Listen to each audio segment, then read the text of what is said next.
Welcome to the 2021 NCAA Women's Final Four Coaches Tip-Off Show. I'm Jenny Carnes, Executive Director of the San Antonio Local Organizing Committee, leading the local planning effort for next year's return of the championship. While today was originally planned as an in-person event, our virtual format gives us this unique opportunity to offer this event to you, a much larger and broader audience. San Antonio is thrilled and honored to host the highest level of women's college basketball for the third time when the Women's Final Four returns to the Alamodome next April 2nd through 4th. When we were bidding on this opportunity in 2018, we had to convince the NCAA it was time for one of their signature events to return to a dome facility. The game and event has seen tremendous success and growth in recent years, and what better time to offer it to more fans and more kids? The goal we set for San Antonio was to break the all-time attendance record for women's basketball, which we set in 2002 with 29,619 fans watching UConn go undefeated for the second time in a college season to be crowned national champions. It was an incredible night. One of the ways we want to hit the 30,000 mark is by engaging 5,000 local and area Girl Scout members, other youth serving organizations, and our servicemen and women who represent Military City, USA. Our Beyond the Baseline campaign will offer complimentary underwritten tickets for these groups to experience this incredible event while providing programming and unique experiences to our Girl Scouts. And this is something we are still dedicated to doing. While none of us know what next year will look like, our commitment to the NCAA and to the student athletes and coaches who will participate in the 2021 tournament remains the same. San Antonio is prepared to host the best event possible in 2021. Now sit back and settle in as you are about to be treated to a utopia of women's college basketball conversation. We have an incredible lineup of legendary Hall of Fame coaches and leaders who contend for the national championship every year, and they are right here in the great state of Texas. As the CEO of Girl Scouts of Southwest Texas, I'm excited to partner with San Antonio Sports to support the 2021 NCAA Women's Final Four, and more importantly, to support our local Girl Scouts. Our mission is to build girls of courage and confidence and character who make the world a better place. Taking part in events and programming surrounding the Final Four, meeting student athletes, and more importantly, being able to attend the games, that perfectly aligns with our mission. I want to experience the Women's Final Four in San Antonio. Help us give Girl Scouts like Anushka this experience. Make a donation to San Antonio Sports today.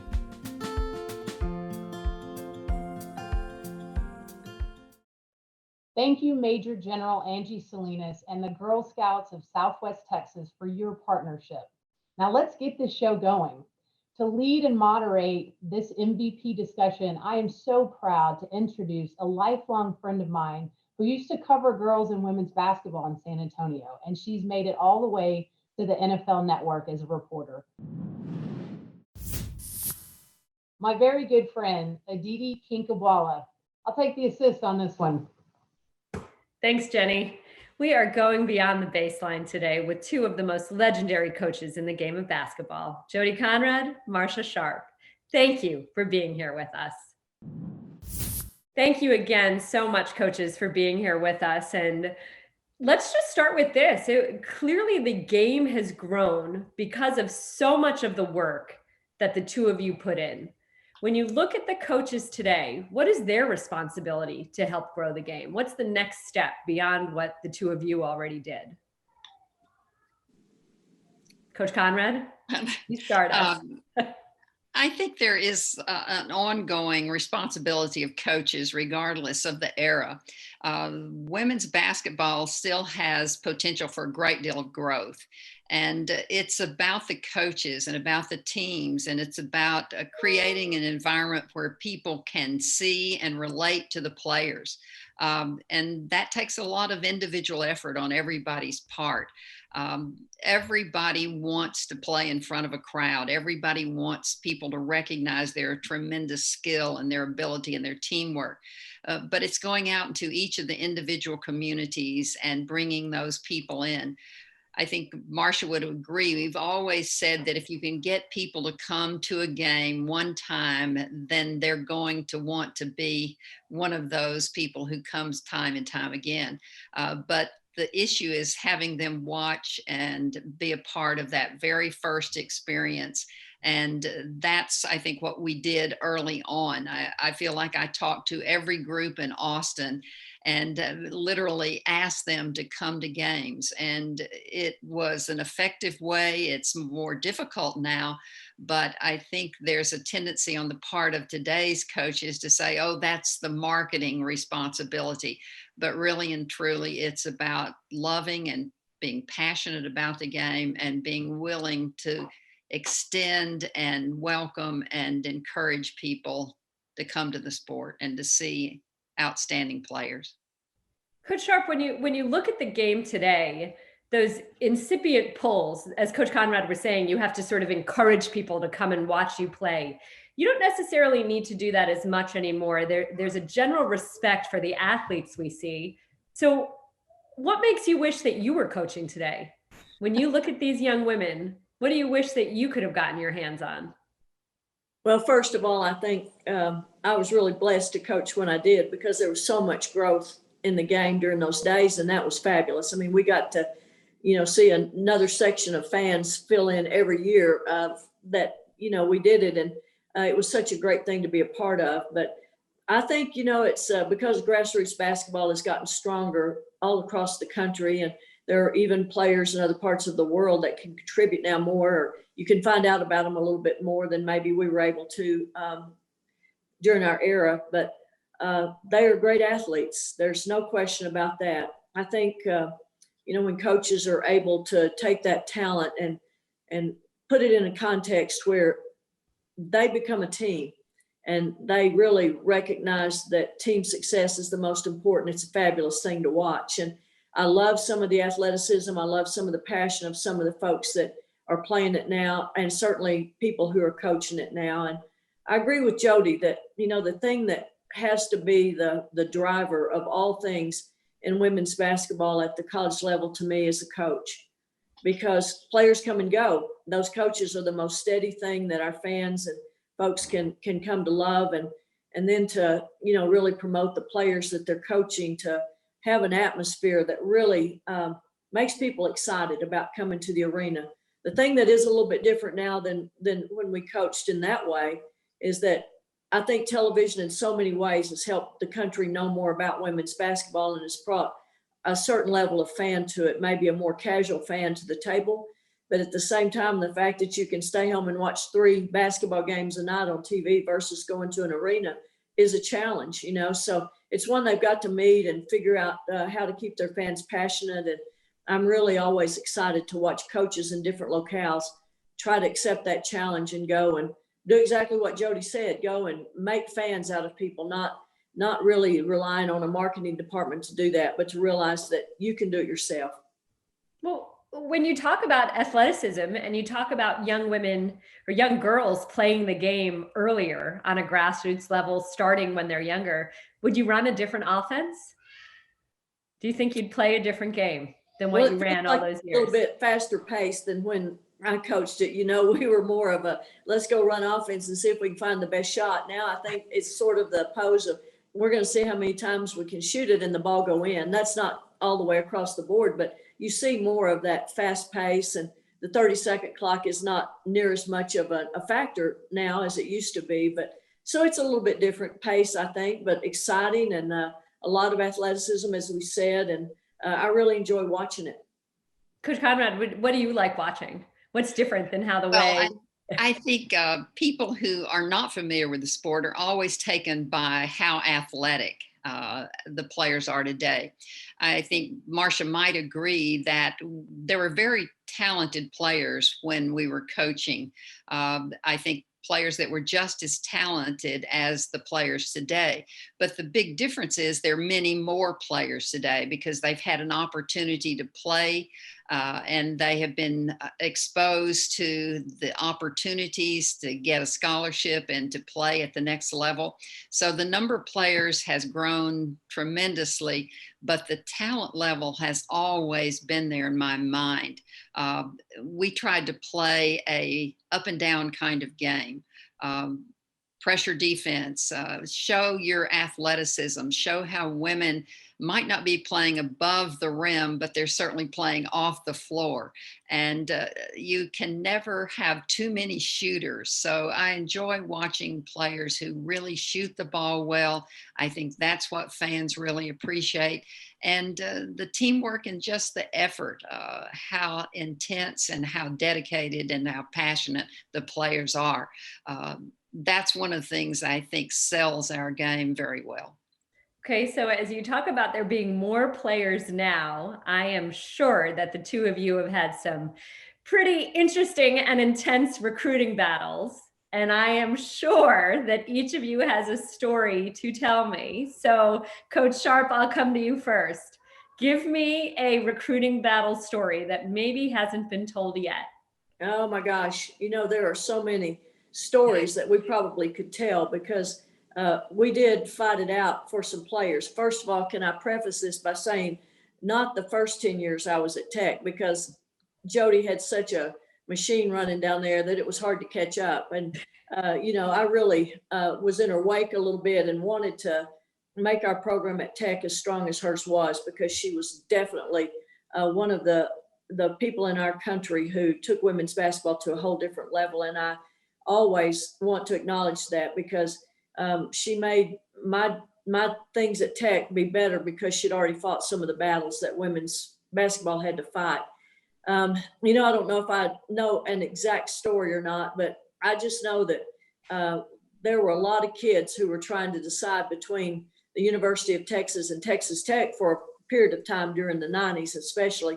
I think one of the things that Jody and I talked about sometimes, to be honest with you, was that we wanted to go lock down the airports in Texas and not let any of those folks like Tennessee and them in to take any of them, because if we could divide them up, it was a little bit better look. And we really thought maybe there was a moment when we wanted to shut down stuff so we could control it all a little bit more than we did. But it was fabulous time and a lot of great players that came through both programs, and always really interesting when they lined up because they knew so much about each other. They played against each other in high school and then a little bit later and a little bit more AAU action. So there was a lot of side conversations even between the players, about different games because they grew up together and played in this state and were the best players that were in the state of Texas probably. Coach Conrad, Coach Sharp clearly didn't give us one name. Please tell me you've got one that still all these years later sticks in your craw that Coach Sharp got that you wanted. Oh, there were so many good players. I think you could stay inside the state of Texas and build a national championship team. And that actually happened for us at the University of Texas. I think back to a player from San Antonio. Maybe the best player that I coached and one of the best players in the game, and Clarissa Reitzell. She was so talented and so good at all phases of the game. And it wasn't very hard to recruit her because no one understood about the talent and the level of play in the state of Texas. So all I had to do is drive down to San Antonio. And it wasn't a situation where there were a lot of people in the gym watching her. So she was pretty much a hidden gem, but it worked out really well for her to come to the University of Texas. Ironically, one of the reasons that we were able to keep players in this state was the restrictive nature of UIL. The University Interscholastic League had rules that you couldn't travel outside of the state to play at the high school level. And you couldn't go to a camp because you would be ineligible to play on your varsity in your high school program. So it was sort of a hidden secret about how many great players there were in this state. And as Marsha's team really started to challenge and to be good and to win a national championship, those battles within the state of Texas were significant. But as she mentioned, eventually, the visibility that Texas and Texas Tech achieved led everyone else to come into this state, because there are over 1,200 high schools that play girls basketball in the state of Texas. And it is a serious sport. And therefore, everybody now comes in here to recruit, and it's become much more competitive from a recruiting standpoint. I'm thinking about the collegiality between the two of you. Coach Sharp, when your team started getting better and started challenging UT a little bit more, was Coach Conrad still just as nice to you? Yeah, I think we've all, I won't speak for Jody, but from my perspective, there's always been an enormous amount of respect. Now, our fans really wanted to make it a deal. You know, it was a pretty big rivalry in the 90s. And Jody can probably tell you stories, and I can, of there were a couple of times when we played in the championship game of the conference tournament in Reunion Arena in Dallas. And I really wanted to stand underneath the edge of the court just to watch our fans come in, because at that time, the Southwest Conference just did general admission tickets for the games. And it was the most amazing sight. I wish we had video of it for you to show, because they would come down the aisles. They would be just scrambling down to get the best seats in the arena for those general admissions.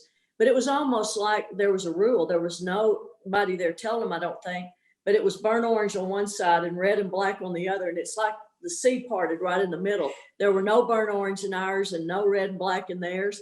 And it's just like they came in, and that's what we did. And they filled the place up. And it was just such an amazing moment for me, for women's basketball, that there was that kind of attention to the sport and that kind of passion for it when we weren't either one on our home floors. And so, you know, yes, she was always very gracious and grateful. And let me say that I think it was a really big deal for us that we sort of wanted the same thing for the sport, particularly when the two conferences merged and became the Big 12.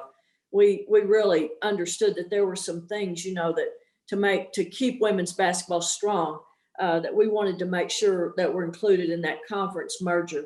And I always really had so much respect and gratitude to her for, you know, stepping up in her roles at Texas to make sure that we were going to be a good conference in women's basketball when we became the Big 12. Coach Conrad, do you think that exists today? Is there that same collegiality? Is that there's that same sense we're all in this together? Or has the game grown too big for that now? Well, you know, in those early years, there was certainly an appreciation and respect, as Marsha mentioned, because we all had our own individual programs that we were trying to build. But there was always the overlay of the sport in general and what can we do to grow the sport. I think as I look back now, I don't think about wins and losses as much as I think about creating opportunity, because opportunities at that point were quite limited for young women to continue to play after high school. And I think that was an overriding theme with Marsha and me and a lot of other coaches who, yes, we wanted our individual programs to be good, to be competitive, and we wanted them to be followed by a huge fan base. But on the other hand, we were as much interested in growing the sport and creating those opportunities for young women. I think it's still there in some instances, but the jobs have become so much more visible. The money, the recognition, the prestige, all of that has changed to a certain degree. And sometimes I think we look forward and we think, okay, this is still an opportunity to grow the sport.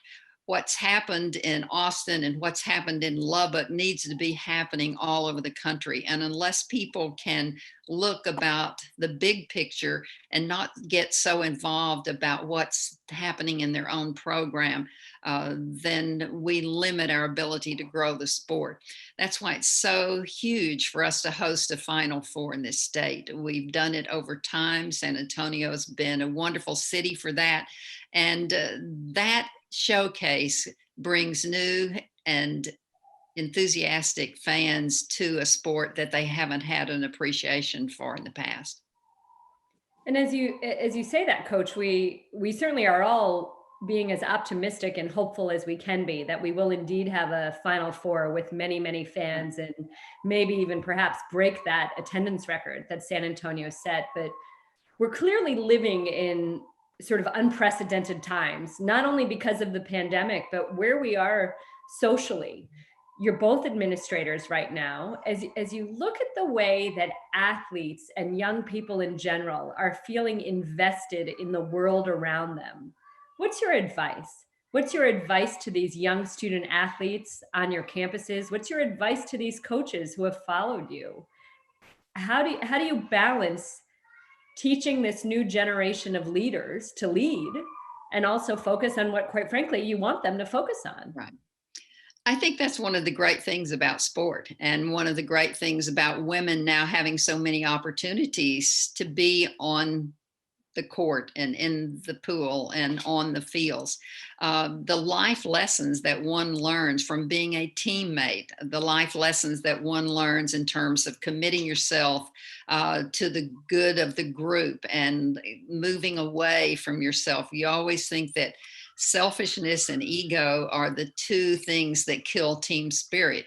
And when you can move past those individual desires and passions and lend to your efforts to the good of the group, then you have a winning team. And I think one of the things that sports does is let you practice and learn those experiences that then carry you forward. So many times young people don't realize that what they're learning on the basketball court and in the locker room is going to be the very same skills that are going to help them be successful in life. And for so long, those skills were valued in young men, but not necessarily in young women. And I am so happy in today's environment that those same values and those same skills are valued in young women, and that more and more of them are having the opportunity to learn and to practice through basketball and other team sports. Coach Sharp, do you agree with that? Are we there? Are women Well, I think the fact that women have had more opportunities to be put in situations where they had to use those skills has definitely improved their strengths. I've always said that adversity doesn't need to define you, but how you respond to it is what's going to define you. And I think they all have a great opportunity right now during this particular time to understand that the things that they've learned in sport can help them handle adversity. And the skills that they have been building all this time are some that are going to make them steady through this time. And I think the other thing that becomes important in times like this is the people that you have around you need to be a strong support group. And they need to be people that are, telling you the truth, and that put you in a position where you're surrounded by people who have your best interest at heart. Nothing better than that from a team perspective, right? That's what you hope team teaches you, that you can rely and trust people that you're with. And during times like this, all those skills become so critical to a young person's future. And I'm just so thrilled that women are having an opportunity to learn how to develop those skills.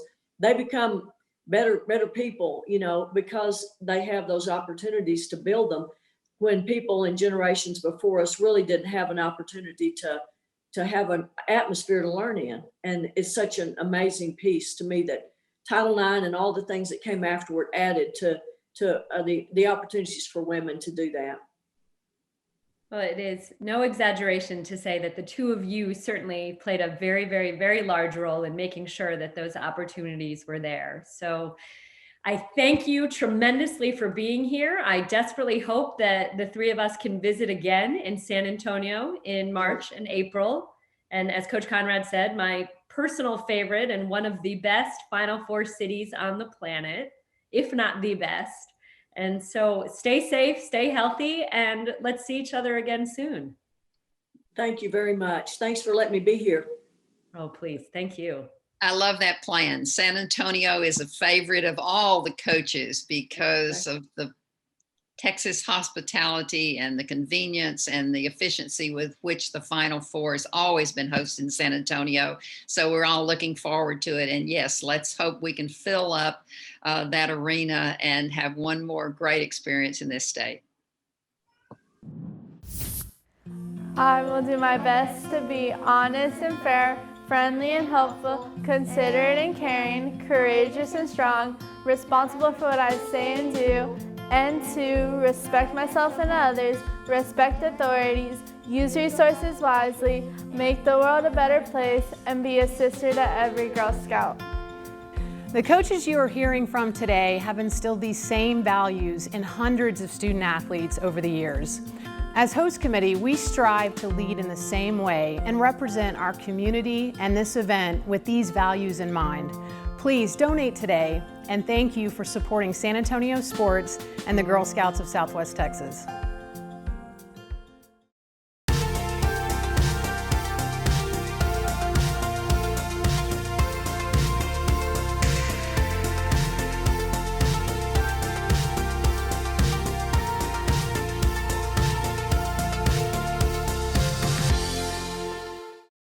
Welcome back. We are here with three of the biggest icons in the game of basketball. They have 65 years of coaching amongst them, 5 national titles, 2 so far are Hall of Famers. Let's welcome Kim Mulkey, Gary Blair, and Vic Schaefer. All right, well, that's a great place to get started then. So here we go, let's go. So Coach Mulkey, we'll start with you. If people around the country describe your teams, what is the one word you always want them to say about a Kim Mulkey basketball team? Well, I think it would be better if other people described it, but I tend to think stats don't lie. Sometimes stats can be misleading, but they don't lie. I think if you look through the years, we're going to guard you. We like to take a lot of pride in field goal percentage defense. And that's a stat that if you look through the last few years that we've led the country in. And I tend to think that we get the most out of our players. A lot of people want to talk about our post game, and you got to have post, in my opinion, to win championships. But I just think field goal percentage defense is a big stat that I learned about at my days at Louisiana Tech, and I've kind of carried it over into my coaching at Baylor. So Coach Schaefer, you spent a long time standing next to Coach Blair on a baseline, a sideline. If someone were to describe Coach Blair teams, what's the one word you'd use there? Well, I know that we always wanted to be a tough, physical, aggressive basketball team. And we do now in my time as a head coach. I know back in our 15 years together, that was something that I think we embraced. I think if there was a word, his teams were always prepared. I think we worked really hard as a staff, making sure that our kids were in a position to be successful. We took a lot of pride. We didn't like kids coming over during a timeout going, hey, what was this or what was that? And we never got that because our kids were prepared. And I think his teams are continue to be always prepared. His current staff does a great job of that. And so if there's one word that to me for him, it's prepared, and they're prepared for a lot of different things. I mean, I've been in that huddle, and he's somebody that sees the game better than anybody in the country. I mean, he can see something and draw something up from scratch to combat it, fix it, attack it, and it's because he has such a great vision for the game. Let's build off of that for a second, Coach Blair. How is preparing players today different than it was preparing them 20 years ago, 25 years ago? you could zoom in on these right here. That's Louisiana 80 texture. And that's Kim Mulkey and Janice Lawrence, who would be first team All-Americans today, which they were back in the 80s when they played. I think the kids can do more now. Back when we'd won 2 national championships in 81 and 82, and then basically lost to Cheryl Miller in 83 and 84 with Cynthia Cooper. Those players today could play, those players back then could play with today's players just as well. But the game has changed because there's no more double O posts anymore, unless you got Griner on one side and Janet on the other. The game has changed that way. But you remember the roots, you remember the fundamentals that were taught. And I think what we've been doing, and hopefully our players have been doing since we've had COVID, is we've been reflecting back when we saw The Last Dance. We could see the Michael Jordan days. I would like to be able to see the last dance of some of the games that were played in the early 80s or even late 80s when Texas went undefeated and won it, I believe, in 86 or 87. Those were great days. So all we're doing is trying to prepare, trying to stay young. And like Coach Mulkey is wearing that beautiful necklace, each one of those is how many times she has beaten me. So that's basically, I'm part of her heritage still. So is that what the secret is? Do you show old game tape, old game film of Coach Mulkey? With those, No. those fly. No. Wait, so Coach Mulkey, when you talk to your players now, do you think that that's something that resonates with them, that you're a former player of the year, that you won 2 national titles as a player? Look, I have learned this generation athlete better coaching than now because they really, really don't care. They just want to play. And I'm sure some of them have probably been told I played, but I don't bring out any of the sleeves and the collared uniforms. I don't bring any of that up. But no, Gary was a part of the staff at Louisiana Tech, actually, when I was a player there. Gary coached Dennis Rodman's oldest sister, Deborah, and she taught Dennis everything he knows. Her game was exactly like his. And they all came from South Oak Cliff to Louisiana Tech. So there's a lot of history there with what Gary learned from Leon Barmore, Sanja Hogue, and it's no different than what I learned as a player. And then Leon shushed us out the door because we needed to go do our own programs, and we did. And Gary's won a national title. Now, Gary's a lot older than me. Let's get that straight. So he's got a lot more things to tell you and stories to tell you. I haven't reached that age yet where I reflect much. I just live in the now. But it's been a fun ride. I was thinking the other day, I've been doing this for 35 years and I'm only 58 years old. So these two guys need to tell you how long they've been doing this. See, and I was purposely staying away from that. I didn't want to age anybody, but be proud of it, right? You got it. We're like a fine wine. We get better with age. That's for sure. Well, Coach Schaefer, tell me something that's more fun today than it was 20, 25 years ago. What do you appreciate more now with your players, with coaching? Well, to answer Kim's question, I've been doing it 36 years and I'm 59.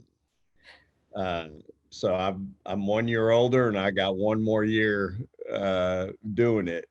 You know, you have to, again, they've kind of given you their history. I started, you know, back in 85 coaching freshman boys in inner city Houston, you know, in high school. And then my first women's basketball job was in 1990 at San Houston State with a budget of $20,574. That was for everything. That was team travel, recruiting, meals, referees, everything. $20,574 was my budget for a Division I women's basketball program.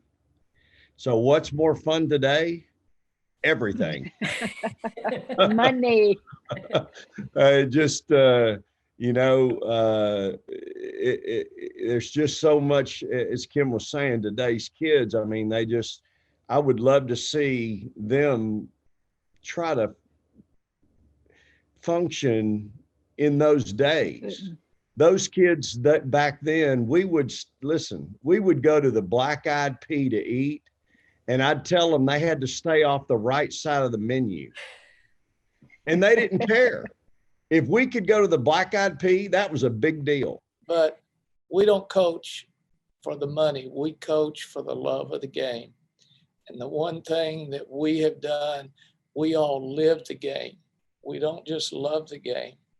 And I know you've got Jody and Marsha going to come on. And between the five of us, we were probably in the movie How the West Was Won back in the day, because we've been part of it, or how the Southwest has been won by women's basketball. And from La Tech, going all the way out to Texas Tech and Texas and Stephen F. and now A&M, I think we're a part of history. We're very, very proud of that history. We're definitely going to get into that, but let me ask you quickly, Coach Mulkey, is there something that you miss? Is there something from when you first started, or even from your playing days, that doesn't exist anymore that you long for? Well, I think if you go from being a player to a coach, the first thing you realize, you don't have control over anything. You don't have that basketball in your hands. That was the first thing I missed when I got into coaching. I think the second thing that just comes to mind is the history of the game.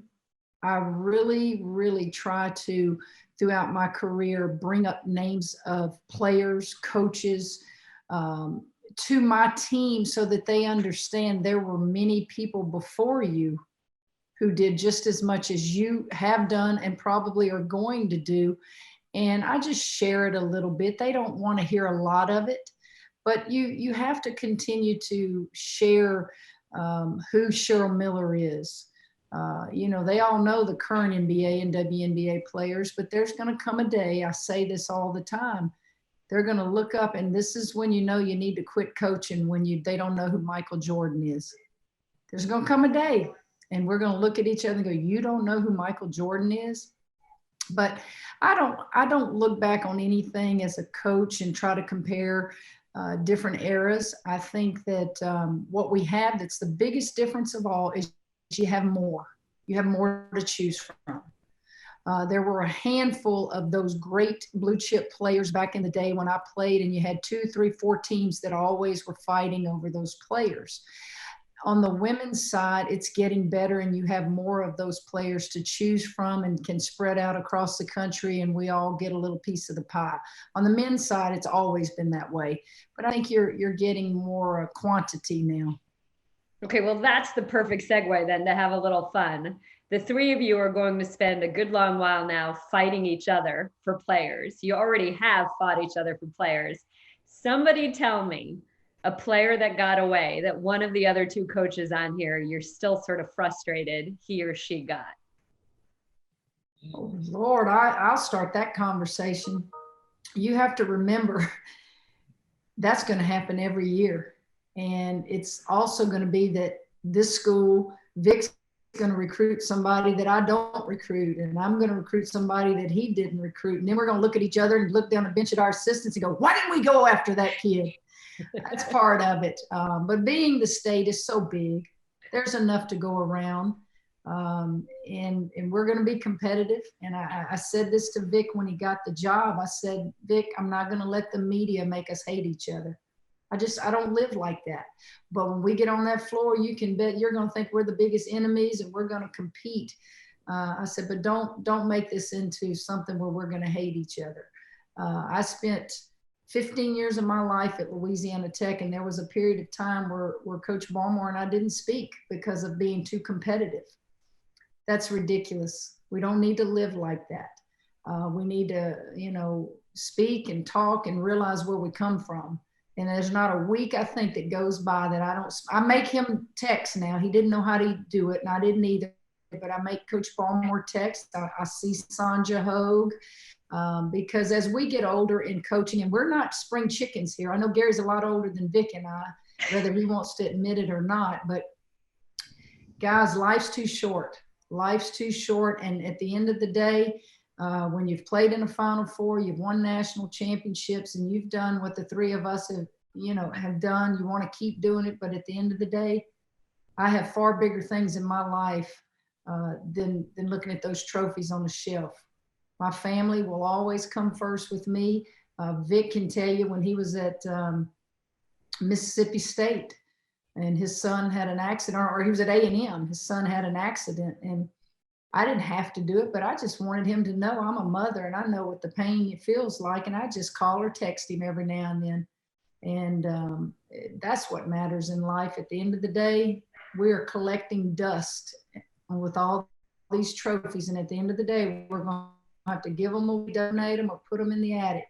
But you'll always have your family. And that's the thing that I most admire about coaches who put family first.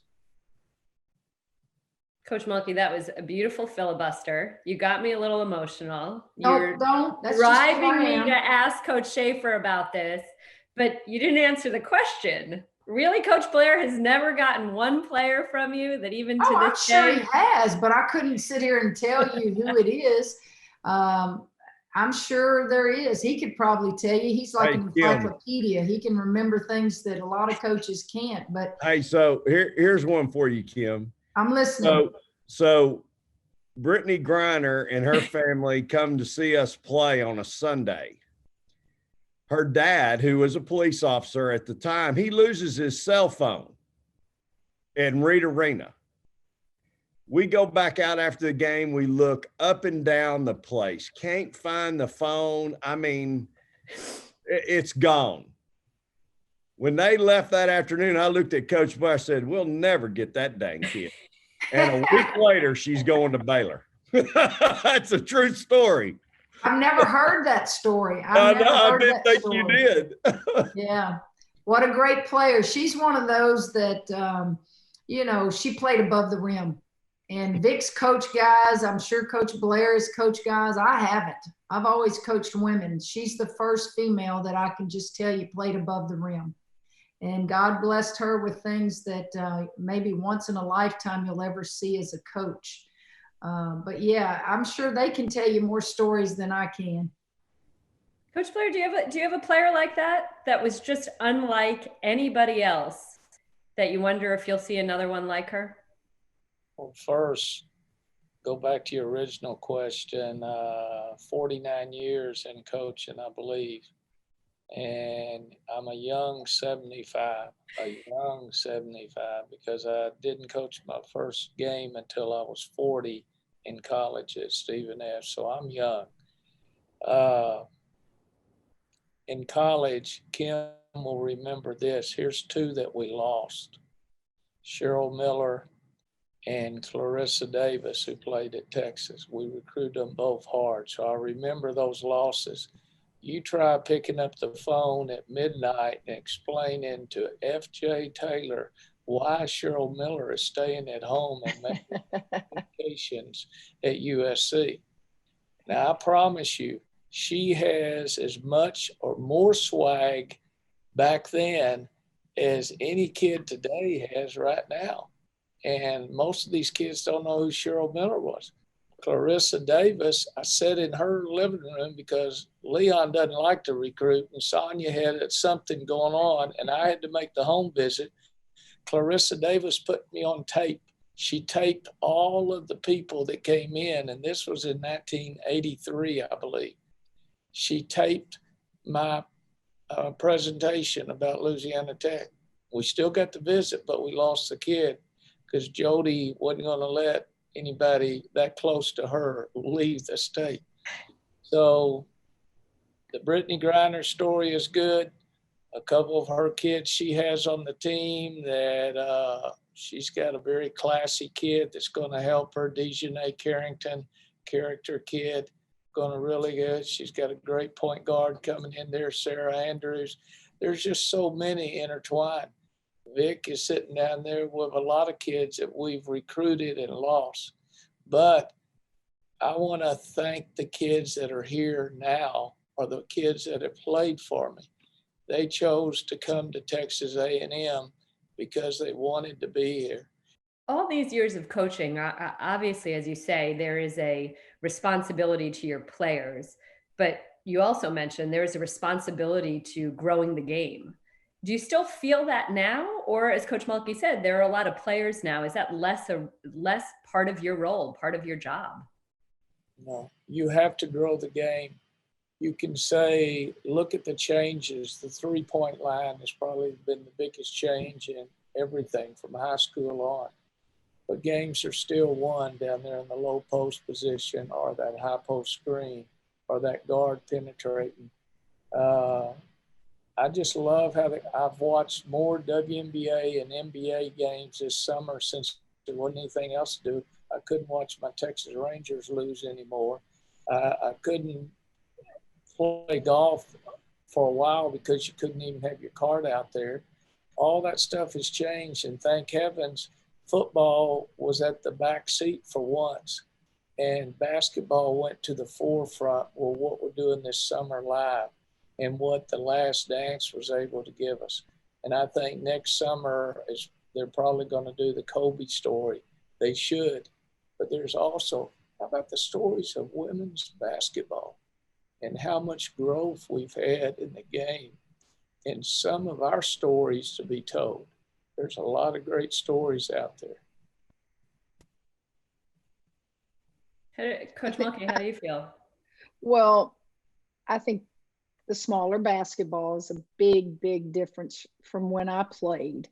And then television coverage. I mean, we looked forward to just, one game, CBS covered it, and that was the national championship game every year.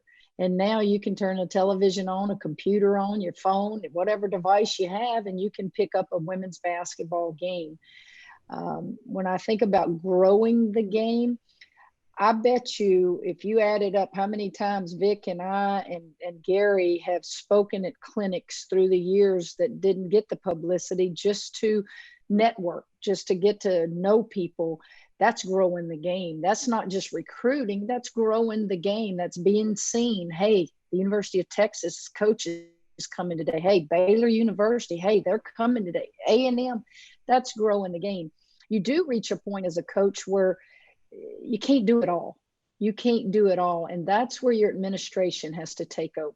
That's where you have to be surrounded by people who can help you do some of those things so that you can spread your wings and do other things. I think we will always have to grow the game more so than probably the men, just because that's the way life is. Vic mentioned something about money. I was blessed that I never had to worry about a budget. When I was at Louisiana Tech, Gary Blair said it right. We wanted for nothing. Sanja Hogue saw to it that whatever we needed, we got, and we did. And but she had to grow the game and go get that money. And now you're looking at salaries of coaches now, and they're awesome. And so what's happening is you're seeing some guys come from the men's game into the women's game now. That's growing the game. Some people don't like it. I don't care. I think it's great. But you evolve. Life has a way of working things out. And I think the game is as popular as it's ever been. I think the exposure is as good as it's ever been. COVID is driving all of us nuts because we don't know tomorrow if we're going to have a season. We can all think and hope and pray. We're not running this show. And I'm just anxious to see if we have a season. It's very difficult right now for coaches to prepare. And even if we start a season, are we going to be able to finish it? This team has a COVID outbreak. Man, you're just getting ready to play the best team in the league. How are you going to go play that game if your star player's sick? I don't know what the future holds, but embrace those kids, have them work out, do whatever we can do, and just hope that at some point we get back to some sense of normalcy. Coach Schaefer, if we stay on the first part of that about growing the game, I know one of the goals of the Final Four in San Antonio is significant outreach to Girl Scouts. When you look at these young girls, do you feel like you need to say to them, hey, you can do this too? Or do young girls know that already? Does every young girl in America know she can be a college athlete and a professional athlete? Well, I mean, I don't know the answer, to that. I know that I think it's great that we show people that it can be done. There's always a Cinderella. It seems like every year there might be a Cinderella sometimes. I've been that Cinderella, back in 2017 in Dallas when we beat Connecticut. And so I think the thing that we do, you're exactly right. I think our teams, our kids, every team's got those kids. Coach Mulkey mentioned it earlier about developing our players. We all recruit to a fit. I don't think any of us three don't understand the importance of recruiting to a fit, which is our program and how we play the game. There's certain kids that can't play at Baylor, can't play at Texas, can't play at A&M because they just don't fit. But I think what you're doing is you're showing there's some kids that they don't even have a number next to their name that I've recruited, and they've turned out to be difference players. They've turned out to be impact players. They're not supposed to be good enough to play at Mississippi State or Texas A&M, but they helped us win a lot of games. And so I think that, and there's always going to be those kids.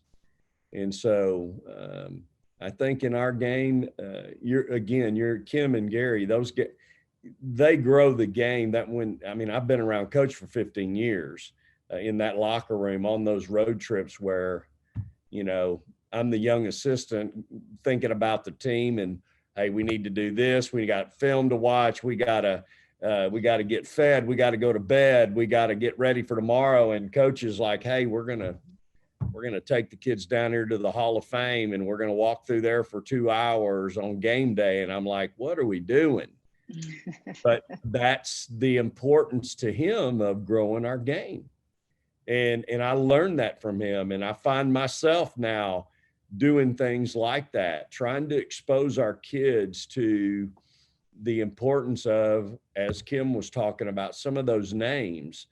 They just don't know who they are, but that doesn't mean we don't try. I mean, this is the game that we're coaching. This is the game they're playing. There needs to be a level of understanding and respect for those that have gone before us. And if we don't do it as coaches, it won't get done. I mean, it won't. Nobody else is going to do it. And so I think us three, you're looking at three people that absolutely love the game of women's basketball. Well, if action means more than words, the three of you sitting here with us today certainly illustrates exactly what you're saying. Yeah. So let's take a little turn here. If coaching is teaching and teaching is building tomorrow's leaders, then what's the biggest key in creating the culture of leadership in your programs? What's the biggest key? And as you said, every program is different. Every program requires a different fit. We can start with you, Coach Blair. What are the biggest keys for you in building your culture? Being able to first hire the people around you, not be afraid that they might be better than you in certain areas, and letting them work. You've got to develop that staff and everything. I think that is very important. Let me go back to that last question just a little. Both Kim and Vic have also had the opportunity to coach their daughter in college and turn them into fine young ladies and player and watch the development of them. That's a strength. All of us, both Kim and I and Vic, we all have a boy and a girl. And being able to be with each of those kids have been special. My daughter, Paige, has the best children's boutique in Northwest Arkansas. She still tells me everything to do. So I coached her, helped coach her through the 5th grade. They got to coach theirs all the way through college. But the culture right now of today's kid, it is family. Everything is about leadership. It's about family. It's about relationships and trust. Can you trust everybody around you? Can you sit there and say, hey, I'm there for you during this tough time, whether it's financial or whether it's COVID related, or it's pushing these people to the next level. Vic was with me 15 years. He should have been a head coach. He was before. He was with me a long time before, but sometimes it's the right fit at the right time and then just exploding. I'll have Kelly Bond White is a head coach in waiting. She is just waiting for her opportunity. Kim has got Satia Messer ready to coach that next level. There is nothing like your family tree that you have out there, spread out there, that are ready to coach or take the leadership of your program, or if you're sick or you're out someday, you have no problem turning over the reins to an assistant coach. Coach Mulkey, when you have a room full of 18-year-old young women, how do you get them to trust you? Well, it starts in the recruiting. I think you build a relationship with a recruit, and then when you get them, you just continue to develop that relationship. I think there is no doubt a team is the reflection of their coach. I've always believed that if you have a passive coach on that sideline, that team's usually passive. If you've got an energetic coach who's into it, you're going to have a team that plays like that. And that doesn't just start when the game tips off. That starts in practice every day. You just kind of develop that. Okay, so on that note, I'm going to choose to be the optimist here, Coach Mulkey, and whatever COVID is doing to us, I'm going to hope that we have a season and we have a Final Four. So who is the one kid on your team? Who's the one young woman on your team that can disagree with you? Forget assistants, let's go to players. You drop a play, this young woman says, no, no, no, no, I want the ball, and you don't get mad. Who's allowed to say that to you? On the current team, or maybe one I just had, or in the No, we're looking forward. We're expecting a season. So this coming year, who has license to say, I want the ball?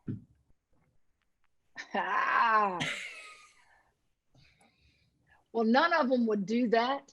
First of all, I will tell you that. Wait, you wouldn't like that? You wouldn't like it if one of them said that? No, I would love it. I welcome it. Listen, look, Lauren Cox was one of the best I ever coached. I'd look at her and I'd say, Lauren, you're on that floor. I can tell you what to run. I said, but I need somebody that has a feel for the game. She's going to be a great coach someday. And Lauren would say something to me, it's kind of like E.F. Hutton, that commercial when they spoke, everybody listened. Well, Lauren, we called her corporate because, corporate runs everything in the country now. She didn't say much, but boy, when she spoke, you listened. She was the kind of kid you could coach and in a huddle say, what do you want to run? Y'all are out there, tell me what you want to run. So I do that quite often in the heat of big games, believe it or not. The one who might speak up and say it would be Dee Richards. Dee, and it wouldn't be for her. Dee would be, she's got a real nasally voice, and she would say, Coach Mulkey, I think Lissa Smith needs to take this next shot. She might be somebody that would do that. But none of them do. They're easy to coach, but I'm not, a drill sergeant there. I'm intense and passionate, and I think people see that. But those kids, they know that if I find one that's a student of the game, I'll look at them quickly in a timeout and say, you want to take the next shot? And I'll give an example. This is a God's truth, and I'm going to write about it in my next book. We're playing Notre Dame for the national championship. Just year before last. They have the basketball with 6 seconds left on the side in front of their bench. Okay, we're up 2. So we're either going to overtime or they're going to hit a 3 and lose, which I've been a part of that as well. So I call a timeout, used it up, call another timeout, and I have in the game at this moment 2 players that you knew who was going to take the shot for Notre Dame, Kinkhabwala. Okay, she's going to inbound it, she's going to get it back, take the shot. And I didn't have to say a name. I looked straight at Juicy Landrum. I looked straight at Moon Urson. And I said, which, just like this, I took my head like this and I said, which one of you wants to guard her? Dead silence from the one that had the most experience, Juicy Landrum. Moon Urson was a sub and in the game because someone had fouled out, and Moon nods her head back at me and she goes, I'll take her. So that's who ended up being on her. She fouls her. She misses one of the free throws. We win the national championship. But the point was, at that moment, they needed to take ownership. Now, I could have easily made the decision for them, and it probably wouldn't have been Moon Urson. It would have been Juicy Landrum, who had guarded Sabrina Ionescu in the semifinal game a little bit when Didi was in foul trouble. But I allowed Moon to do that. So give them a little ownership, and don't wait and do it when it's a blowout game. Do it when it's a heat of the moment and see how they respond. And let's see if Moon has a great year this year. You never know. Was that you as a player? Would you raise your hand? Well, they like to call me the little general. Gary Blair could probably answer more of those questions. I didn't have to make suggestions because we were that good. We dominated everybody. We were that good. I played with a teammate who was on the Olympic team with me. I played with just our first and second string really could have been the number 1 and the number 2 team in the country until Cheryl Miller's USC team came along about my junior year. We were just that dominant. Is that a true story, Coach Blair? Or was Coach Mulkey did she always have her hand up? She's the only one that could shut up Deborah Rodman in a huddle. Lawrence would just nod her head and say, give me the ball. And if Kim has one play that she's going to call, or Leon would call, she's still calling it one down to get Ann Donovan out of the hole and get it to Pam Kelly inside. That's another play, but we run it. Vic runs it. A lot of people run it. That all came back. If I had that one player, Vic and I can go back to that 2011 game when we played the best team in the country. That was Baylor and Dallas at the Elite Eight. Vic did a great job of figuring out defensively how we were going to stop Griner. We didn't stop her, we controlled her. And that's all you can do. You just contain her, control her. But I had 2 Sydneys on my team. One was the point guard, Colson, who's still playing, backing up Vandersloot for Chicago. And the other one was Sydney Carter, who went for 22 that night. Going into the game, she was our 4th leading scorer, but she found a way.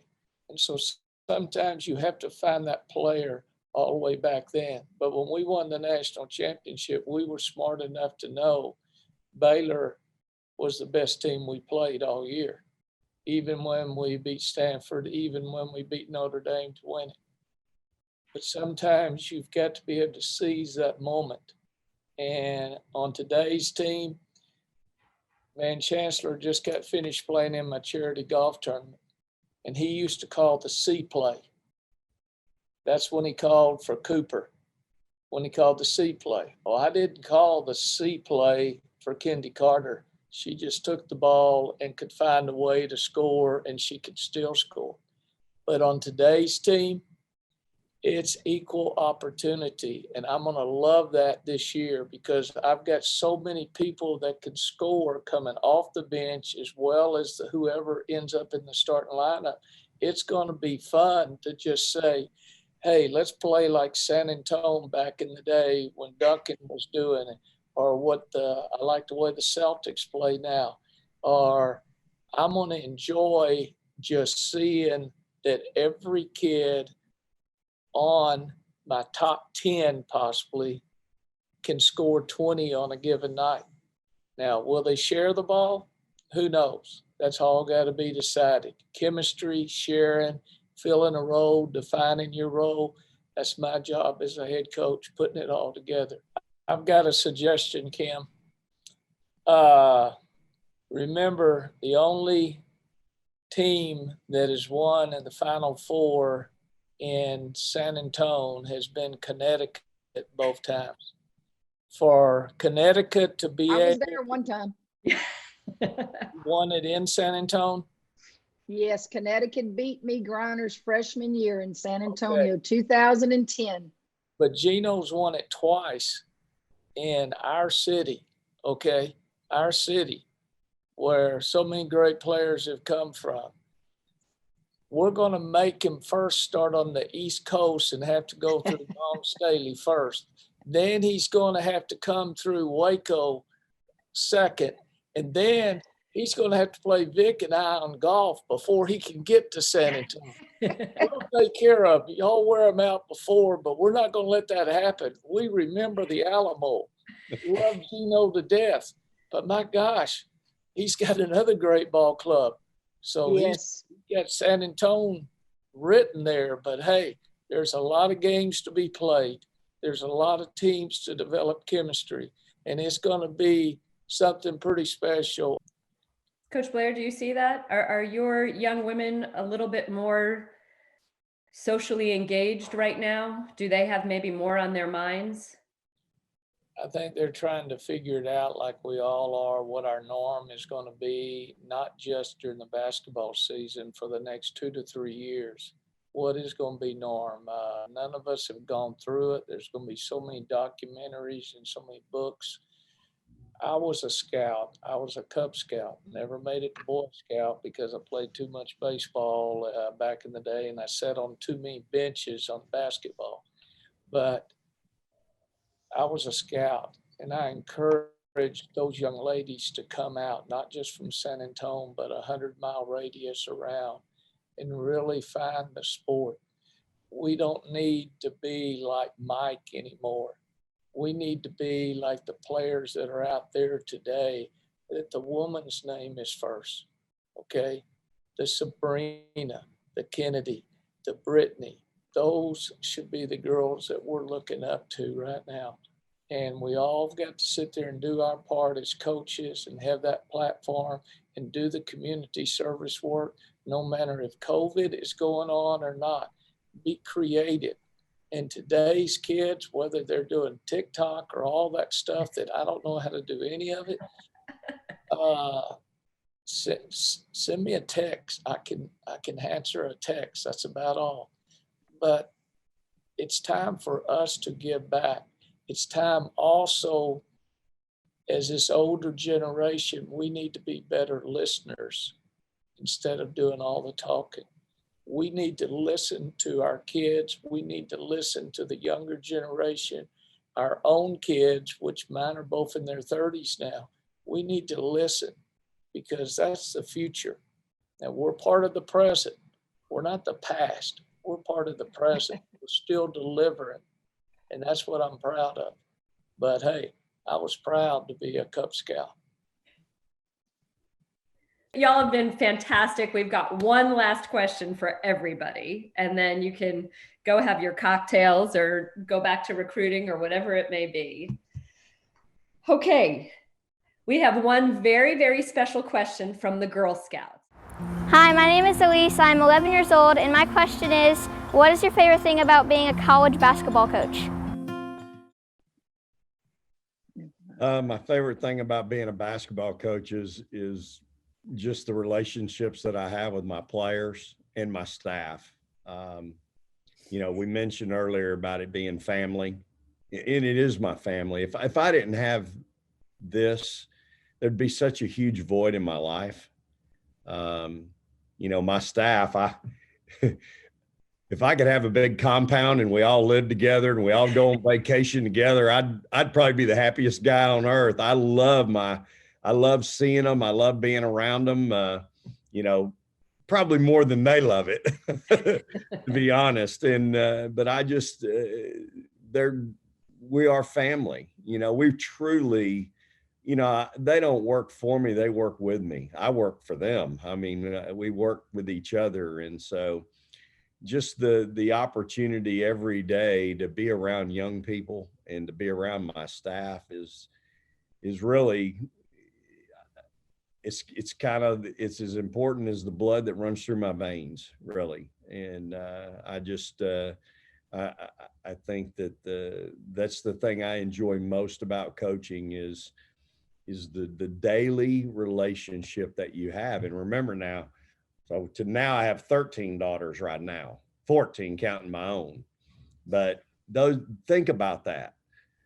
All right, so then let's move on to Coach Blair. For all your accomplishments, no Eagle Scout, but what is your message to the Girl Scouts? What's your one favorite thing about being a coach? Not being afraid of failure, not being afraid to make a mistake. Flunking out of architecture in college and finding another major, kinesiology and journalism. Running out of ability as a baseball player, as a walk-on, because I was 128 pounds back then, but I was cute. Okay. You're still cute. You're still cute, Coach Blair. Thank you. I had makeup will be in here in just a little bit. In fact, me and Ted Kim used to be in charge of carrying Sonia's kit with all her makeup on road trips. I still remember that. Either Ted got it or I did. We had to carry that. But failure, don't be afraid of mistakes. My biggest pet peeve in life, and Vic has heard this many a time, is adults refusing to admit to mistakes. I'm not talking about kids. They say my bad all the time, or they know they're going to make mistakes. But us adults, don't be afraid to make a mistake or admit to a mistake. As coaches, we have those choices every time. I guess it's my turn. Let me say this about life and Girl Scouts and what you would tell, basically Girl Scouts, some would be athletes probably, and some may never become athletes. I would tell them, give it everything you have.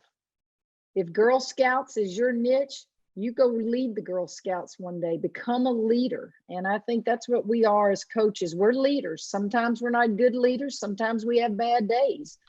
But there's an old saying I learned at Louisiana Tech, and Vic and Gary, I know they've used it. Today I gave all I had. What I kept, I've lost forever. Give it everything you got. Sell the most cookies. Whatever it takes, have the one that gets the most badges. Whatever it takes, give it everything you have, and you can live with your efforts. Well, we all tremendously appreciate that. I feel like I'm ready to take the court right now after that one, Coach Mulkey. If you will look over my TV. I see it, Gary. Look at that. That is what Jennifer White gave me on the last banquet before I took the head job. I live it every day. Today I gave all I had. What I kept, I lost forever. And that still resonates with me. Absolutely. See there, I touched his heart right there. So now you pick up the phone when we get off of here and you call Leon and say, man, you don't realize how much you were on that Zoom call today and we never had to hardly mention your name. Well, we'll do it again, and next time we'll see if he'll join us, right? Will you coach him up on how to Zoom? No, that's impossible. You can forget it. He will never Zoom. He does FaceTime and he does text message. But you know what? Let me say this. Thank you for getting the three of us together. These are three major women's basketball powers in this state. They have been for a long time. They're going to continue to be. And our job is, while we got a few years left, a little gas left in our tanks, is to keep them relevant. And then when we go on, give it to the next guy and make them understand how proud we are to hand it off to the next guy and keep it going. I'm out of here. My grandbaby is calling. Y'all be good. See ya. Thank you so much. Thank you, everybody. We tremendously, tremendously appreciate it. Best of luck. Aditi, thank you so much for leading such an incredible conversation with these amazing coaches. That was so much fun. And thanks to Coach Schaefer, Coach Blair, Coach Mulkey, Coach Sharp, and Coach Conrad for being with us and sharing your experiences with our audience. We are all living in unprecedented times and dealing with this pandemic in our own way and the best way we can. So we continue to hope and plan for everything surrounding the 2021 NCAA Women's Final Four. Here's where you can help. A donation of just $10 to support our Beyond the Baseline campaign will underwrite an upper level game ticket for those thousands of Girl Scouts, just like the ones you've seen on the screen today, plus many other kids from local youth organizations, and of course, our military service men and women stationed right here in San Antonio. Your donations will also support Girl Scout programming and curriculum to better engage them in the benefits of sport and higher education. Please donate today. It's easy. Visit wffsanantonio.com/donate or scan the QR code you see on your screen right now. No matter what next April holds for all of us, our commitment to you is to use your donation to serve these groups and to host our Final Four teams and give them a national championship experience they will never forget. Thank you so much for joining us today for such an incredible event. Be safe and stay well.